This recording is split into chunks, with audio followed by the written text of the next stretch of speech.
이스라엘 백성들은 예수님으로부터 500년 이상을 바라고 꿈꿔왔던 메시아 왕국을 기대했습니다. 예수님이 예루살렘에 입성하실 때, 그때는 바로 유월절 즈음이었습니다. 애굽의 종살이로 압제받던 그들의 조상들, 이스라엘의 조상들을 하나님께서 출애굽시키셔서 구원하시고 자유하게 하신 그 역사를 기념하는 유월절을 맞아 그렇게 로마의 압제로부터 자신들을 구원하고 자유하게 하실 위대한 다윗의 왕국을 다시 세우실 메시아로서의 예수님을 이스라엘 백성들은 기대했습니다. 그래서 이스라엘 백성들은 그런 기대로 로마 치하였음에도 불구하고 예루살렘에 입성하시는 예수님을 그렇게 자신들의 왕으로서 찬양하고 높이며 환호하고 기뻐할 수 있었습니다. 그러나 이후에 예수님의 행적은 그들의 기대와 완전히 다르게 종교 지도자들에 의해서 힘없이 잡혀가시고 신문을 재판을 받으시는 중에도 이스라엘 백성들이 기대한 메시아로서의 어떤 모습을 보이지 않으셨습니다. 이스라엘 백성들은 실망할 수밖에 없었고, 또한 그 실망으로 인해서 이제는 예수를 쫓았고 예수를 환영했고 환호했던 것으로 인해서 로마 당국이나 종교 지도자들이 그들을 예수의 후원자로 여길 것이 두려워서 이제는 그렇게 더욱 예수를 십자가에 못 박으라고 외쳤던 것입니다. 사랑하는 여러분, 그러나 제가 반복해서 말씀드리는 것처럼 우리 인생들의 어떠한 기대보다 하나님의 일하심이 옳습니다. 우리 인생의 어떠한 기대보다 하나님의 일하심이 완벽합니다. 예수님은 그렇게 당시 이스라엘 백성들의 기대에, 그 인간적인 기대에 전혀 부응하지 않으셨지만 실상은 그들의 기대를 훌쩍 뛰어넘어 그들의 기대보다 더욱 그들에게도, 이스라엘 백성들에게도, 오늘의 우리 모든 인생들에게도 더 없는 은혜의 역사, 바로 그 십자가의 역사를 이루어 가십니다. 오늘 우리가 함께 나누는 누가복음의 본문은 이제 그렇게 예수님께서 십자가에 못 박혀 돌아가시는 이야기를 우리에게 전해줍니다. 그렇게 예수님께서 십자가의 역사를 이루십니다. 우리 인생들을 위해서 엄청난 고난과 고통과 수치를 감당하십니다. 그리고 오늘 우리가 함께 읽은 본문 내용처럼 그렇게 예수님은 십자가에서 운명하셨습니다. 죽음으로 우리를 섬겨주신 예수님, 오늘 함께 읽은 본문을 포함한 예수님의 이 십자가의 역사 앞에서, 십자가를 바라보며 십자가 앞에서 우리가 기억하고 깨닫고 실천해야 할 십자가 앞에서는 우리 신앙의 자세에 대한 영적 교훈과 은혜를 이 시간에 함께 나누어 보겠습니다. 한번 보시고 같이 읽어볼까요? 시작. 예수님 따라 나의 십자가를 지는 삶이 됩시다. 빌라도에 의해서 십자가형을 받으신 예수님은 이제 빌라도에게서 끌려 나와 처형 장소로 갑니다. 십자가형이 확정된 죄수는 자신이 못 박혀야 할 십자가 형틀을 직접 지고 예루살렘 거리를 지나 성 밖에 있는 처형 장소 골고다 언덕 위까지 걸어가야 했습니다. 왜 그렇게 했습니까? 죄인에게 고통과 수치심을 줌과 동시에 사람들에게는 로마에 대항하지 못하도록 경고를 주기 위함이기도 했습니다. 예수님은 그렇게 십자가를 지고 걷기 시작했지만 육신적으로 이미 너무 지쳐 있었습니다. 겟세마네에서 밤늦도록 기도하시던 중에 체포되셔서 밤새 여러 곳으로 끌려다니며 신문을 받으시고 조롱과 고통을 당하셨습니다. 그리고 십자가형이 언도될 때 예수님은 빌라도의 군병들에 의해서 침뱉음을 비롯한 온갖 희롱을 당하고 머리에 가시관이 쓰인 채로 채찍질과 온갖 폭행을 당했습니다. 이미 그렇게 지칠 대로 지친 예수님은 물리적으로 자신의 십자가 형틀을 지고 걸을 수 있는 상황이 아니었습니다. 마침 그때 로마 군인들은 구레네 출신인 시몬이라는 사람을 발견하고는 그에게 예수님의 십자가를 지고 예수님을 따르게 합니다. 누가복음 23장 26절의 말씀입니다. 그들이 예수를 끌고 갈 때에 시몬이라는 구레네 사람이 시골에서 오는 것을 붙들어 그에게 십자가를 지워 예수를 따르게 하더라. 구레네는 북아프리카 연안의 도시로 오늘날의 리비아 수도 트리폴리입니다.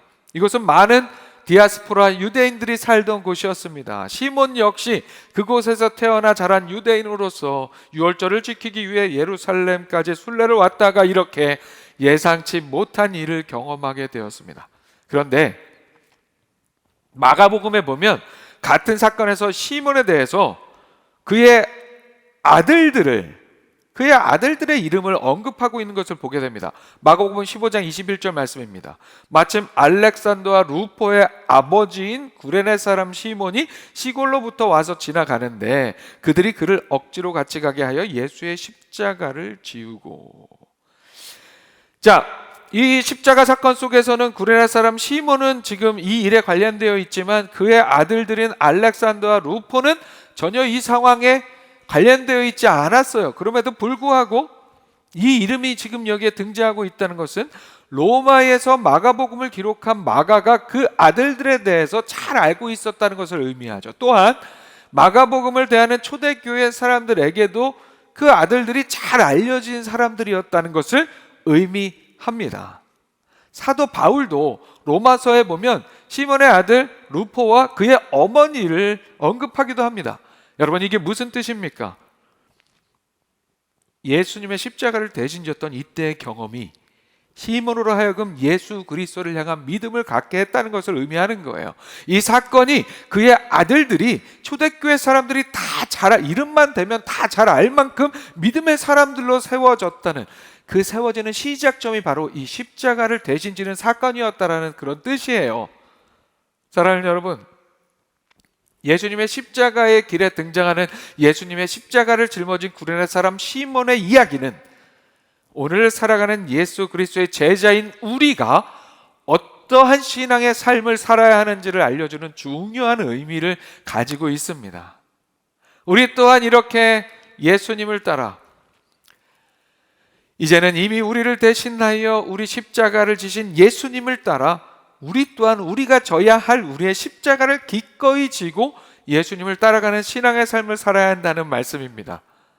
구레네 시몬이라는 사람은 사실 선택권은 없었어요. 그 상황 속에서 거부했다가는 로마 군인들의 군합발에 폭행을 당할 수밖에 없었을 거예요.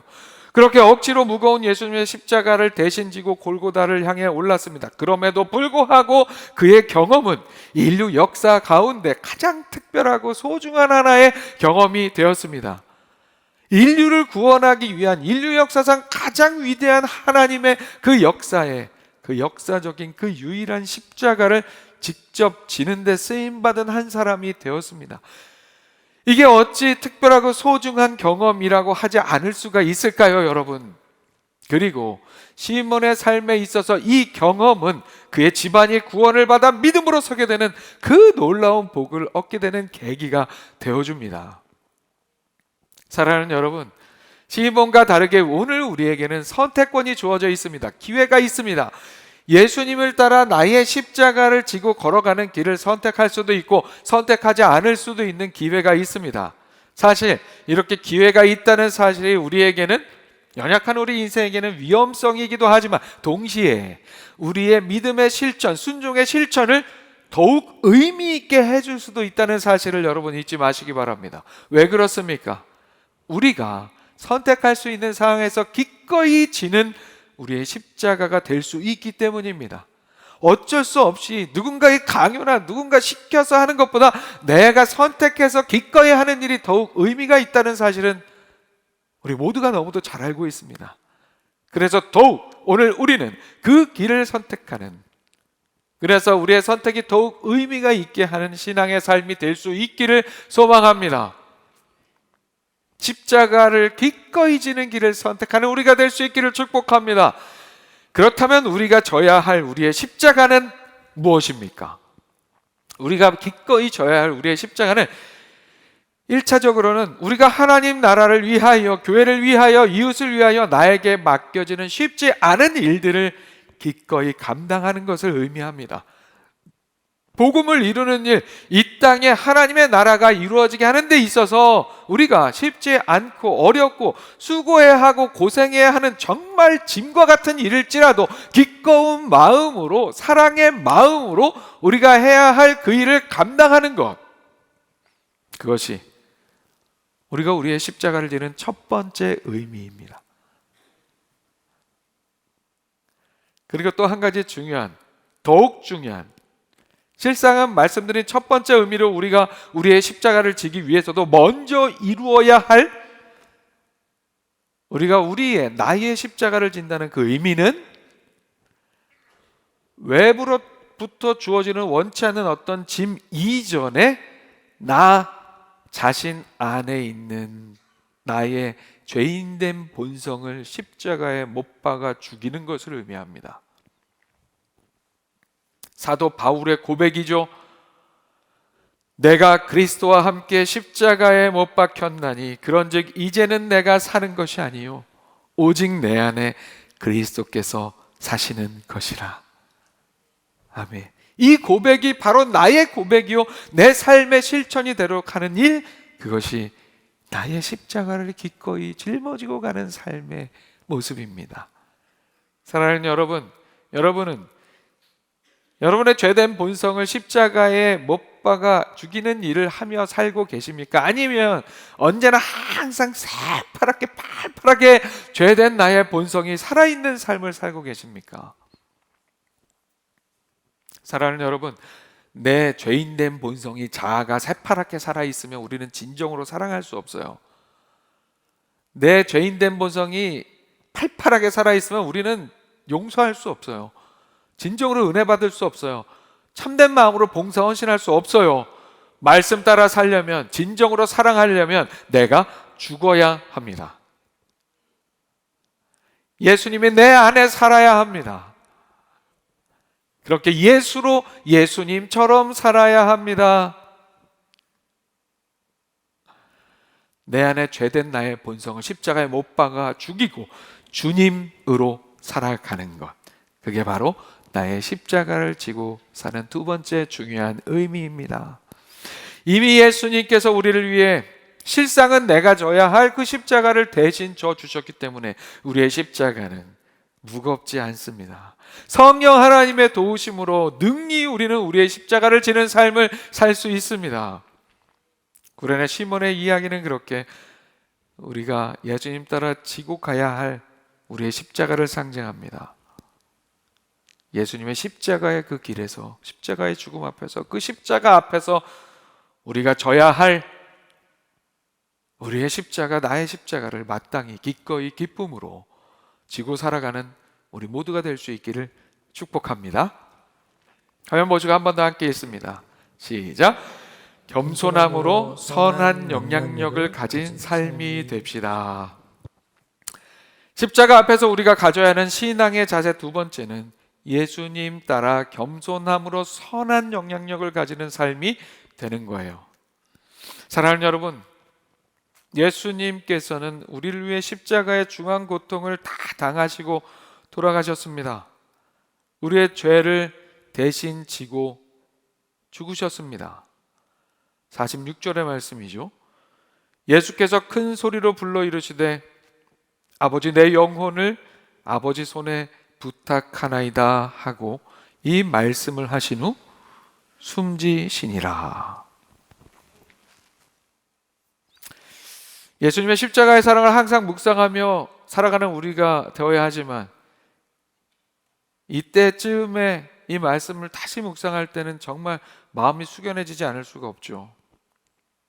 예수님의 십자가는 우리 인간을 향한 창조주 하나님의 무한한 사랑의 절정입니다. 무한한 사랑의 절정.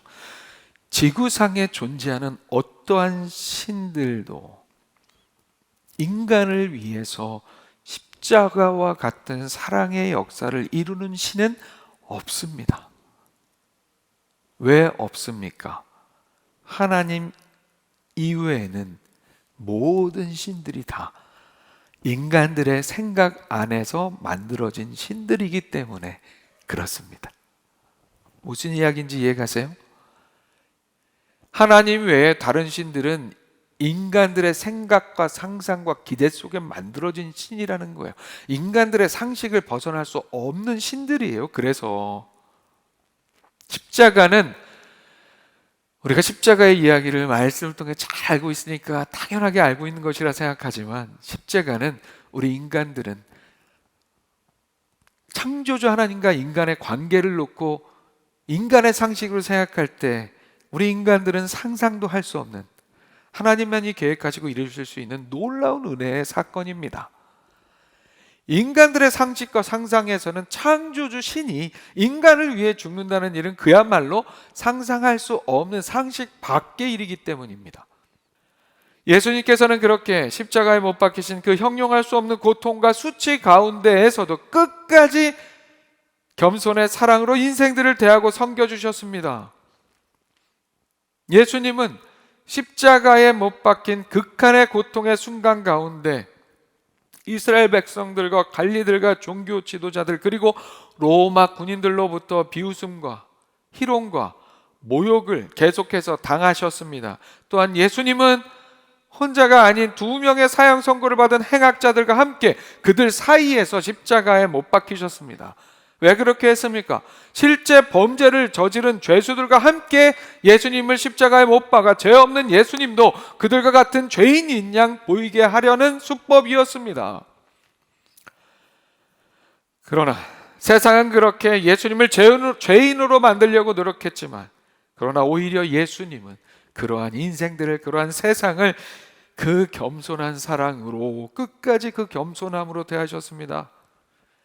그러한 예수님의 모습은 십자가 위에서도 선한 영향력을 끼쳤습니다. 예수님께서 십자가에 못 박혀 돌아가실 때 그 사건 가운데 구원의 은혜를 체험하는 인물이 대표적으로 2명이 등장합니다. 오늘 우리가 함께 읽은 말씀에 등장하는 백부장, 그리고 오늘 함께 읽은 말씀 직전에 등장하는 예수님과 함께 십자가에 못 박힌 죄수 중에 한 사람이 그들입니다. 먼저 십자가에서 예수님께서 운명하신 직후에 예수님의 십자가형 전체를 관할하며 지켜보던 로마 백부장, 부하 100명을 지휘하고 통솔하는 백부장은 이런 고백을 했습니다. 47절의 말씀입니다. 백부장이 그 된 일을 보고 하나님께 영광을 돌려 이르되 이 사람은 정령 의인이었도다. 이 사람은 정령 의인이었도다. 이전에도 여러 번 십자가 사형의 과정을 관할했던 경험이 있었던 이 백부장은 이전에 다른 진짜 죄수들의 모습과는 완전히 다른 예수님의 십자가의 그 과정과 십자가 위에서의 모습에 마음에 감동을 받았습니다. 예수님의 십자가를 보며, 예수님의 십자가에서 죽으신 예수님을 보며 백부장이 하나님께 영광을 돌리며 예수님을 의인이라 고백하는 것은 예수님이 진정한 하나님의 아들이라는 사실을 그가 일련의 십자가 사건을 통해서 깨닫게 되었다는 것을 의미합니다. 백부장은 그렇게 예수님의 죽음 이후에 예수님을 하나님의 아들로 고백하는 최초의 사람, 그것도 이방인으로서의 최초의 사람이 되었습니다.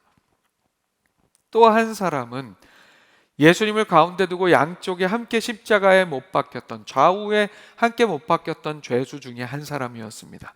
이 두 죄수는 처음에는 예수님을 향해서 같이 비방을 했어요. 하지만 그 중에 한 사람은 십자가 위에서의 예수님의 모습에 그동안 전에 들어왔던, 어디선가 전에 들어왔던 예수님에 대한 이야기가 다 진실일 수 있겠다고 생각하기 시작한 거예요. 그 고통, 본인도 십자가의 고통을 당하고 있으면서도 그 가운데 예수님이 진정한 하나님의 아들이심을 깨닫고 믿게 되는 거죠.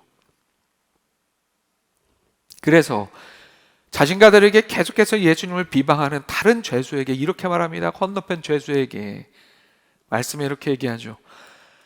하나는 그 사람을 꾸짖어 이르되 내가 동일한 정죄를 받고서도 하나님을 두려워하지 않느냐. 이 하나는 지금 이 주인공이고 그 사람은 여전히 예수님을 비방하는 같이 못 박힌 죄수예요. 하나는 그 사람을 꾸짖어 이르되 너가 동일한 정죄를 받고서도 하나님을 두려워하지 않느냐. 우리가 행한 일에 상당한 보응을 받는 것이니 이에 당연 우리는 십자가에 죽을 만한 지금 죄를 저질렀잖아. 하지만 이 사람이 행한 것은 옳지 않은 것이 없느니라. 41절과 43절입니다. 이르되 예수여 당신의 나라에 임하실 때에 나를 기억하소서 하니 예수께서 이르시되 내가 진실로 너에게 이르노니 오늘 너가 나와 함께 낙원에 있으리라 하시니라. 이들이 그렇게 십자가 위에서 죽어가는 예수님을 보고도, 십자가 위에서 힘없이 죽어가는 예수님을 보고도 믿음을 가질 수 있었던 중요한 이유는 예수님께서 십자가 위에서 보이신 겸손의 섬김의 모습 때문이었습니다. 그 모습이 예수님께서 하신 이 말씀에 대표적으로 이 말씀으로 우리에게 보여지고 있어요. 이 말씀입니다. 십자가 위에서 예수님께서 하신 말씀. 아버지 저들을 사하여 주옵소서 자기들이 하는 것을 알지 못함이니이다. 예수님은 십자가 위에서 많은 말씀하지 않으셨습니다. 우리가 사순절이면 묵상하는 가상칠언이라는 것이 있죠. 십자가 위에서 예수님이 하신 십자가 위에 7번의 말씀이라는 뜻이에요. 가상칠언. 그 7말씀 중에 첫 번째로 하신 말씀이 바로 이 말씀이었습니다. 십자가 위에서. 이 말씀을 제대로 들었던, 사랑하는 여러분, 여기서도 제대로 듣는 게 중요합니다. 여러분, 하나님의 말씀을 제대로 들을 수 있는, 들을 귀 있어 듣는 자의 복을 누리는 우리 모두가 될 수 있기를 축복합니다. 예수님의 이 말씀을 제대로 들은 예수님 옆에 한 죄수와 그리고 백부장은 충격에 빠질 수밖에 없었습니다. 엄청난 고통 속에 세상을 욕하며 원망하며 죽어가도 누가 뭐라 하지 않을 그때에, 누가 뭐라 그래, 십자가에서 죽어가는데 뭔 소리를 못하겠어 하면서 그냥 그렇게 바라볼 수 있는 그때에 이런 말을 할 수 있는 존재라니, 충격에 빠지지 않을 수가 없었던 거예요. 여느 죄수와는 다른 그런 예수님의 십자가의 모습에서 이 두 사람은 그렇게 뭔가 특별한 감동을 느끼지 않을 수 없었고, 그렇게 예수님을 믿는 은혜를 누리게 되었습니다. 세상의 상식을 훌쩍 뛰어넘는 겸손과 사랑의 섬김은 사람들을 감동하게 하고 사람들로 하여금 관심을 갖게 만듭니다. 당연히 교만해도 이상하지 않는 어떤 상황에 인간적으로 생각해 볼 때 당연히 미워하고 성질내도 그건 그냥 그런 상황이 많네. 저 사람은 좀 교만해도 될 만한, 저 정도면 교만해도 되지. 저 정도면 당연히 미워하기 성질 낼 수밖에 없지. 당연해 보이는 그때에 그렇게 하는 게 상식적일 수 있는 그때 오히려 그 상식을 훌쩍 뛰어넘어 교만하지 않고 완전히 겸손하고 사랑하고 감사하는 삶을 살 때, 그런 삶의 모습을 보일 때 사람들은 그런 삶의 모습을 보며 감동받아요. 그 삶에 관심하며 선한 영향력을 받게 됩니다. 사랑하는 여러분, 우리의 인간의 상식을 훌쩍 뛰어넘으시는 예수님의 십자가, 그 겸손의 사랑을 본받아 세상을 향하여 우리도 선한 영향력 끼치는 신앙의 삶을 살아가는 우리 모두가 될 수 있기를 축복합니다. 말씀 마치겠습니다. 죽음으로까지 우리를 섬겨주시는 본체 하나님이신 독생자 예수님의 십자가의 사건을 바라보며 그 십자가 앞에 서는 우리의 신앙의 자세 두 가지를 함께 살펴보았습니다. 이것뿐만이 아니죠. 십자가 앞에 서서 우리가 가져야 할 신앙의 자세가 얼마나 많이 있습니까? 하지만 오늘은 명확히 이 두 가지, 예수님 따라 나의 십자가를 기꺼이 지는 우리의 신앙의 삶, 그리고 예수님 따라 겸손함으로 선한 영향력을 끼치는 신앙의 삶, 이 두 가지를 잊지 않고 우리 삶에서 실천하는, 그래서 십자가의 은혜에 합당한 오늘의 신앙의 삶을 살아가는 우리 모두가 될 수 있기를 주님의 이름으로 축원합니다.